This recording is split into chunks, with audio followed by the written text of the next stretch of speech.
दोस्तों, आज हम आपके सामने कुछ प्रश्न लेके आए हैं वर्णमाला से संबंधित। बच्चों, यहाँ पर सबसे पहला प्रश्न है, निम्नलिखित में से अयोगवाह वर्ण है।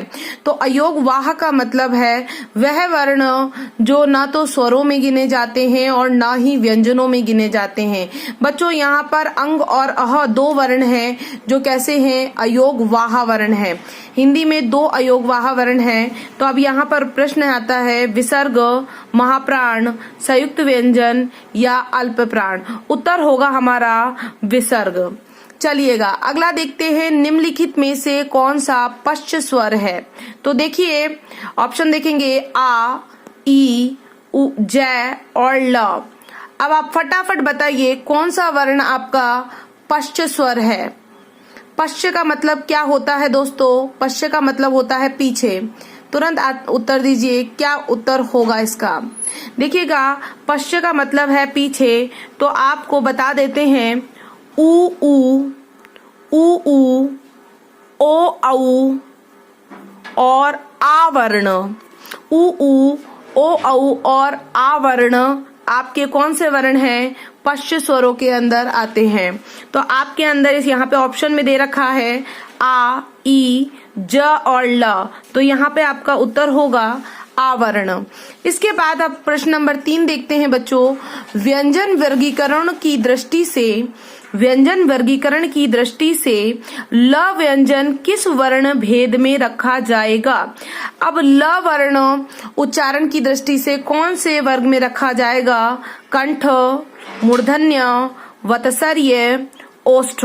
तो दोस्तों कौन सा ऑप्शन होगा? तो यहाँ पर ना तो ये कंठ होगा, ना मूर्धन्य होगा, ना ये ओष्ठ होगा। तो हमारा उत्तर होगा वत्सर्य। दोस्तों बता देते हैं, इसे पार्श्विक वर्ण भी कहते हैं। कौन सा वर्ण? पार्श्विक वर्ण भी कहते हैं। ल वर्ण को हमारा पार्श्विक वर्ण भी कहा जाता है। तो यहाँ पर उत्तर होगा आपका वत्सर्य। अब बात करेंगे, द्वित्व का प्रयोग किस शब्द में नहीं हुआ है। द्वित्व का मतलब क्या है दोस्तों? प्रश्न की भाषा को समझें कि क्या कहना चाह रहा है। द्वित्व का मतलब होता है दो, डबल, अर्थात दो वर्ण एक जैसे। द्वित्व का मतलब क्या है? दो वर्ण एक जैसे हो, एक समान हो, एक आधा हो और एक पूरा वर्ण हो, उसे हम द्वित्व वर्ण कहते हैं। तो द्वित्व वर्ण का प्रयोग किस में हुआ है? तो देखिए, यहाँ दो एक जैसे हैं, यहाँ द्वित्व वर्ण है, नहीं हुआ है पूछ रहा है। फिर कुत्ता में अगर देखते हैं तो यहाँ त और त दो आपके द्वितीय वर्ण है। हल्का वर्ण जब देखते हैं तो हल्का में एक ल वर्ण है और एक क वर्ण है, अर्थात तो दो एक जैसे समान स्वर नहीं, समान व्यंजन नहीं है। इसका मतलब हमारा उत्तर होगा हल्का। तो सच्चा, कुत्ता, हल्का, बग्गा। तो इसमें हमारा उत्तर क्या होना चाहिए? हल्का। चलिए नंबर 5 प्रश्न देखते हैं, ओम को किस तरह का स्वर कहा जाता है। अब यहाँ पर ओम को किस तरह का स्वर कहा जाता है? ह्रस्व स्वर, पुलुत स्वर, घोष स्वर या दीर्घ स्वर। तो दोस्तों अब आपको बता देते हैं ह्रस्व स्वर कौन से होते हैं। तो देखिएगा, जो छोटे स्वर होते हैं, ए, ई, उ और री, ये 4 ह्रस्व स्वर है।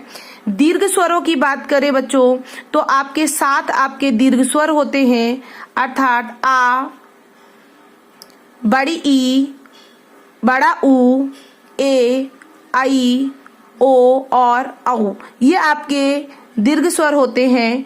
घोष स्वर की बात करें तो सभी जो स्वर हैं वो सभी क्या आते हैं? घोष स्वरों के अंतर्गत आते हैं। अब प्रश्न पूछता है कि ओम कौन सा स्वर है। तो यहाँ देखिएगा 3 का निशान लगा हुआ है। इसका मतलब दीर्घ स्वरों को जब हम 3 मात्रा में अर्थात 3rd लेवल से बोलते हैं, अर्थात दीर्घ स्वरों को जब हम खींचते हैं तो उनके आगे 3 का निशान लगा होता है, उन्हें हम पुलुत स्वर कहते हैं। इसका मतलब ओम को किस तरह का स्वर कहा गया है? पुलुत स्वर कहा गया है। अगला प्रश्न देख लेते हैं बच्चों, नंबर 6, जिन स्वरों के उच्चारण में मुख सबसे कम खुलता है उसे कहते हैं। अब देखिए, यहाँ मुखाकृति से संबंधित प्रश्न है ये। पहला कह रहा है विवृत स्वर। विवृत का मतलब होता है सर्वाधिक खुलना। विवृत का अर्थ होता है मुखाकृति सर्वाधिक खुले। ह्रस्व का मतलब होता है छोटे स्वर, अग्र का मतलब होता है अगला वर्ण, संवृत का मतलब होता है मुख जब बंद हो, अर्थात मुखाकृति जब बंद होती है अर्थात सबसे कम खुलती है उसे हम संवृत स्वर कहते हैं।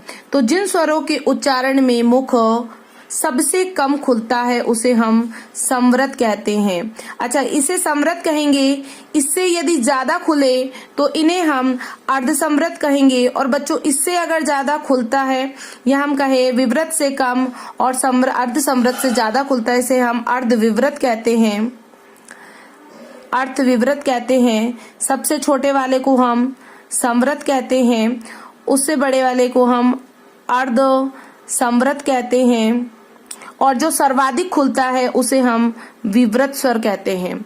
आई बात समझ में? तो जब मुख की आकृति सबसे कम खुली होती है उसे संवृत में गिनेंगे, जब मुख आकृति संवृत से अधिक हो तब उसे हम अर्ध संवृत कहेंगे, और जब अर्ध संवृत से ज्यादा और विवृत से कम खुले उसे हम अर्धविवृत कहेंगे, और जब सर्वाधिक मुख आकृति खुलती है उसे हम विवृत स्वर कहते हैं। दोस्तों, अगले प्रश्न की तरफ बढ़ते हैं। प्रश्न नंबर 7 देखते हैं। प्रश्न नंबर 7 कह रहा है उच्चारण के कालमान को क्या कहते हैं? प्रश्न ध्यान से सुनिएगा। जब हम वर्णों का उच्चारण करते हैं उनमें कुछ समय लगता है उसे हम कहते हैं कालमान। तो कालमान के आधार पर क्या माना जाता है? तो प्रश्न समझिएगा, एग्जाम में पूछे गए प्रश्न है उच्चारण के कालमान को क्या कहा जाता है। ज्यादातर बच्चे लगा के आते हैं संधि, व्यंजन या फिर समास। वास्तविकता में हमारे स्वरों में जितना भी टाइम लगता है या जितना भी समय लगता है उस कालमान को हम मात्रा के द्वारा दिखाते हैं। जैसे अ और आ, अर्थात अ से ज्यादा समय लगा आ में, तो इसकी अ अर्थात क और का दोनों में अगर आप देखेंगे तो क में समय कम लगता है और का में समय अधिक लगता है। तो कालमान को हम किसके द्वारा दिखाते हैं? मात्रा के द्वारा। अब बात करें रू का वर्ण विच्छेद किस क्रमांक में हुआ है? अब देखते हैं दोस्तों, रू वर्ण अर्थात ये जो र है ये आधा है और आगे री है, तो ये आपके री बना। लेकिन अगर बात करें र और ऊ तो यहाँ पहला वर्ण आधा है, पूरा है, इसका मतलब र और ऊ का योग नहीं हो सकता है। र आधा है और ऊ बाद में है, तो इसका मतलब उत्तर आपका ये होगा, रू का वर्ण विच्छेद होगा र आधा, अर्थात र में से हम ऊ को अलग करेंगे तो र आधा होगा, ऊ आपका जो का त्यों। र में बड़ा ऊ नहीं लगा है, बड़े ऊ का अगर साइन देखें तो एक लाइन और आगे ऊ की मात्रा लगी होती है। अच्छा बच्चों, पूछा जाता है र का प्रयोग कितने प्रकार से होता है? उत्तर होता है 3 प्रकार से हम र का प्रयोग करते हैं। कैसे? देखिएगा, एक र ये जो आधा वर्ण होता है, एक र जो है वो ऊपर लगता है, दूसरा गोलाकार वर्णों के नीचे र लगता है। ये जो गोलाकार वर्णों में नीचे जो र लगता है बच्चों, यह र पूरा होता है और ट वर्ण आधा होता है। एक आपका ये है ना क्र में आप देखें तो इसमें क आधा है और र पूरा है, तो आपके र वर्णों का प्रयोग या र का प्रयोग 3 प्रकार से होता है। एक वर्ण के ऊपर, एक गोलाकार वर्णों के नीचे और एक आपके आड़ी लाइन के आधार पर किया जाता है। नंबर 9 प्रश्न देखिएगा, समझिएगा। तो र का प्रयोग 3 प्रकार से होता है। नंबर 9 प्रश्न क्या कह रहा है? उच्चारण की दृष्टि से ग व्यंजन का सही रूप होगा। तो उच्चारण दृष्टि से ग व्यंजन, तो अब देखते हैं ग व्यंजन कौन सी वर्ग के अंदर आएगा। तो पहली बात, ग वर्ण अर्थात ये क वर्ग के अंतर्गत आता है। क हमारे कंठ से बोले जाते हैं, क वर्ग हमारे कंठ से उच्चारित होते हैं। अब आपको पता होना चाहिए क, च, ट, त, प ये सारे क्या वर्ण हैं? स्पर्श व्यंजन कहलाते हैं। इसके बाद आपके बात आती है घोष अघोष है क्या? तो बच्चों देखो, अघोष तो नहीं है। अघोष व्यंजन की बात करें तो प्रत्येक वर्ग का पहला और दूसरा वर्ण अघोष होता है, पहला और दूसरा वर्ण। यहाँ पर ग वर्ण कौन सा है? तीसरा है। तो तीसरा, चौथा, पांचवा वर्ण क्या कहलाता है? घोष वर्ण कहलाता है। तो पहली बात, क वर्ग में कंठ है अर्थात ग कंठ वर्ण है, दूसरा आपका स्पर्श वर्ण है, तीसरा आपका घोष वर्ण है। अब चौथी बात आती है, तो कंठ स्पर्श घोष तो हो गया, अब बात आती है अल्पप्राण है या महाप्राण है। तो दोस्तों अगर आप बात करें अल्पप्राण की, तो प्रत्येक वर्ग का पहला तीसरा पांचवा वर्ण अल्पप्राण होता है, दूसरा चौथा वर्ण महाप्राण होता है।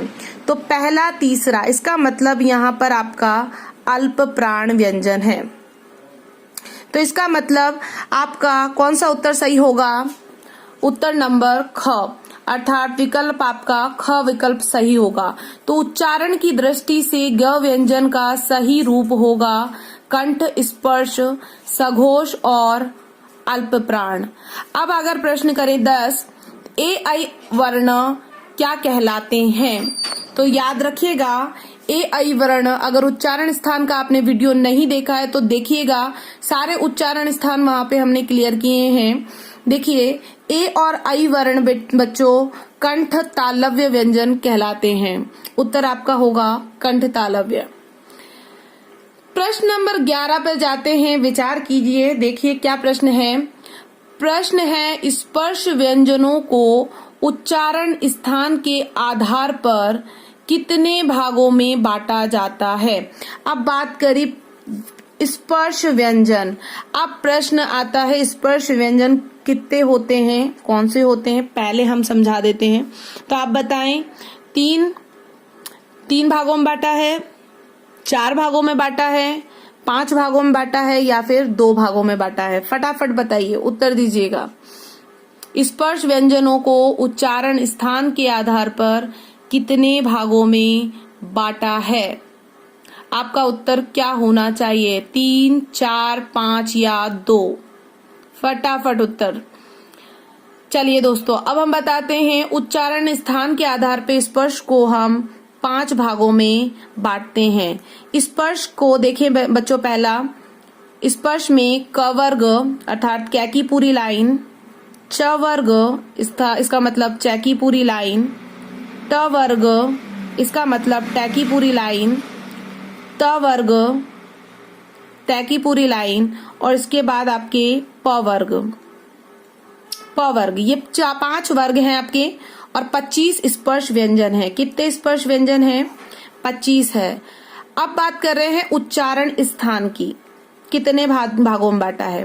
तो क वर्ग को आपके कंठ से बोले जाते हैं, च वर्ग आपके तालु से बोले जाते हैं बच्चों, ट वर्ग आपका मूर्धा से बोला जाता है, ट वर्ग आपका दंत से बोला जाता है और प वर्ग आपका ओष्ठ से बोला जाता है। तो आपका प्रश्न था स्पर्श व्यंजनों को उच्चारण स्थान के आधार पर कितने भागों में बांटा गया है? तो स्पर्श व्यंजन ये रहे। अब देख लीजिए स्पर्श व्यंजनों को हम कितने भागों में बांटा? कंठ 1, तालु, मूर्धा, दंत और ओष्ठ। तो हमने कितने भागों में बांटा? 5 भागों में हमने इसको बांटा। चलिए दोस्तों आगे बढ़ते हैं प्रश्न नंबर 12 की तरफ।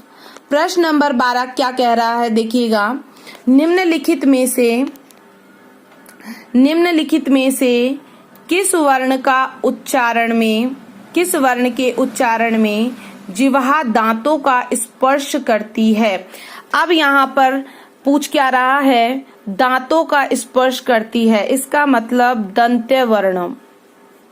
यदि आपको उच्चारण स्थान याद हैं सभी वर्णों के, तो अभी पिछले प्रश्न में हमने बताया जो दांत से बोले जाते हैं अर्थात त वर्ग हमारे दंत